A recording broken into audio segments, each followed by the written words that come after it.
RSS എന്ന് പറയുന്ന സംഘടനയെ വലിയ രീതിയിൽ വിമർശിക്കുന്ന ആൾക്കാർ നമ്മുടെ നാട്ടിലുണ്ട്. എന്നാൽ RSSനെ മതമൗലികവാദികൾ അല്ലെങ്കിൽ ഭീകരർ വിമർശിക്കുന്നത് എന്ന് പറഞ്ഞു കഴിഞ്ഞാൽ RSS ISISന് തുല്യമാണ് എന്ന് പറഞ്ഞുകൊണ്ടാണ്. RSS ISIS Lashkar E Taiba എന്നൊക്കെ പറഞ്ഞ് ഇവർ ഇക്വേഷൻ അടിച്ചിറക്കുന്നതും നമ്മുടെ ശ്രദ്ധയിൽപ്പെട്ടിട്ടുണ്ട്.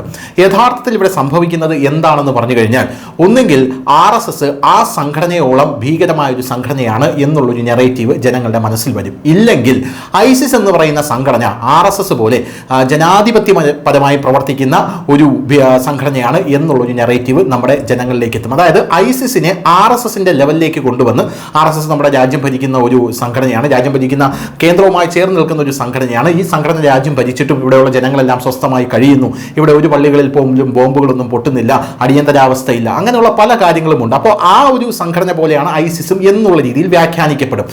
പണ്ടൊക്കെ RSS ഇത് കണ്ടില്ല എന്ന് നടിക്കുമായിരുന്നു. എന്നാൽ ഇപ്പോൾ അങ്ങനെയുള്ള സംഭവം നടക്കുന്നില്ല. പ്രധാനമായും ഈ കോളേജ് കേന്ദ്രീകരിച്ച് കുട്ടികളുടെ ഇടയിലാണ് ഈ വിഷം കുത്തിവെക്കാനായി പല ആൾക്കാരും ശ്രമിച്ചുകൊണ്ടിരിക്കുന്നത്.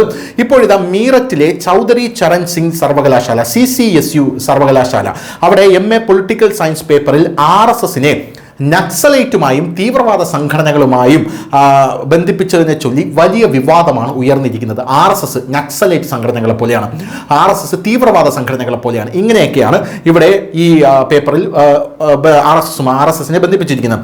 ഈ വിവാദപരമായിട്ടുള്ള ചോദ്യത്തിനെതിരെ യൂണിയനുകളും വിദ്യാർത്ഥി സംഘടനകളും ശക്തമായ എതിർപ്പാണ് പ്രകടിപ്പിച്ചിട്ടുള്ളത്.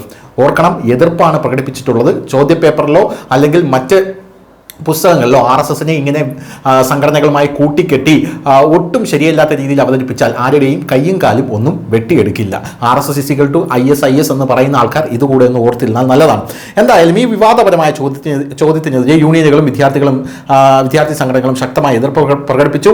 സർവകലാശാല ഉടനടി നടപടിയെടുത്തു എന്നുള്ളതാണ് നമുക്ക് മനസ്സിലാക്കാൻ സാധിക്കുന്നത്. പ്രബന്ധം തയ്യാറാക്കിയ പ്രൊഫസർ സീമ പൻവാറിനെതിരെ നടപടി സ്വീകരിച്ചു എന്നാണ് അറിയാനായിട്ട് സാധിക്കുന്നത്. കാരണം ഇത് ജനാധിപത്യമായി നിരക്കുന്ന ഒരു പരിപാടിയല്ല, ജനാധിപത്യത്തിന് നിരക്കുന്ന ഒരു പരിപാടിയല്ല എന്നുള്ളത് കൊണ്ടാണ്.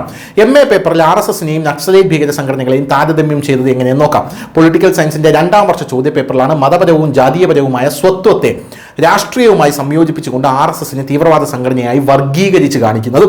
ഈ ചോദ്യം ഉയർന്നതിന് ശേഷം വിദ്യാർത്ഥികൾക്കിടയിൽ കോപമുയർന്നു. യൂണിയന്റെ പ്രതിച്ഛായ കളങ്കപ്പെടുത്താൻ ശ്രമിക്കുന്നുവെന്ന് ആരോപിച്ച് അഖില ഭാരതീയ വിദ്യാർത്ഥി പരിഷത്ത് അതായത് ABVP സർവകലാശാല ക്യാമ്പസിൽ പ്രതിഷേധം ആരംഭിച്ചു. MA പൊളിറ്റിക്കൽ സയൻസ് പേപ്പറിൽ ചോദ്യം ഇങ്ങനെയായിരുന്നു: ഇനി പറയുന്നവയിൽ ഏതാണ് ന്യൂക്ലിയർ പിണ്ഡമായി കണക്കാക്കാത്തത്? മറുപടിയായി 4 ഓപ്ഷനുകൾ നൽകിയിട്ടുണ്ട്. നക്സലൈറ്റ് ഗ്രൂപ്പുകൾ, Jammu and Kashmir Liberation Front, Dal Khalsa, Rashtriya Swayam Sevak സംഘം. ഈ ചോദ്യപേപ്പർ പുറത്തിറങ്ങിയതോടെ സോഷ്യൽ മീഡിയയിൽ വലിയ പ്രതിഷേധമാണ് ഉയർന്നത്. ഇത് കണ്ടപ്പോൾ ആളുകൾ രോഷാകുലരായി എന്നുള്ളതും നമുക്ക് മനസ്സിലാക്കാനായിട്ട് സാധിക്കും. എന്തായാലും വലിയ രീതിയിലുള്ള പ്രതിഷേധം ഉയർന്നതിനെ തുടർന്ന് കർശന നടപടി ഉണ്ടായിട്ടുണ്ട് എന്നും അറിയാൻ സാധിക്കുന്നു. ഇനി ഈ രാജ്യത്ത് RSSനോളം മറ്റൊരു ഭീകര സംഘടനയെയും മഹത്വവൽക്കരിക്കാൻ നേരത്തെ ഞാൻ പറഞ്ഞതുപോലെ RSS ശ്രദ്ധിച്ചിരുന്നില്ല. എന്നാൽ ഇപ്പോൾ ISIS RSS, നക്സലൈറ്റ് ഭീകരർ RSS എന്നൊക്കെ പറയുമ്പോൾ ജനങ്ങൾക്കൊരു തോന്നലുണ്ടാകും. അതായത് ഇവർ RSSനെ പോലെ ജനാധിപത്യപരമായി നമുക്കിടയിൽ തന്നെ താമസിച്ച് പ്രവർത്തിക്കുന്നവരാണെന്ന്. എന്നാൽ അങ്ങനെയല്ല, ഇനി ആ പരിപാടി ഇവിടെ നടക്കില്ല. ന്യൂസ് ഡെസ്ക് ന്യൂസിന്റെ മലയാളം.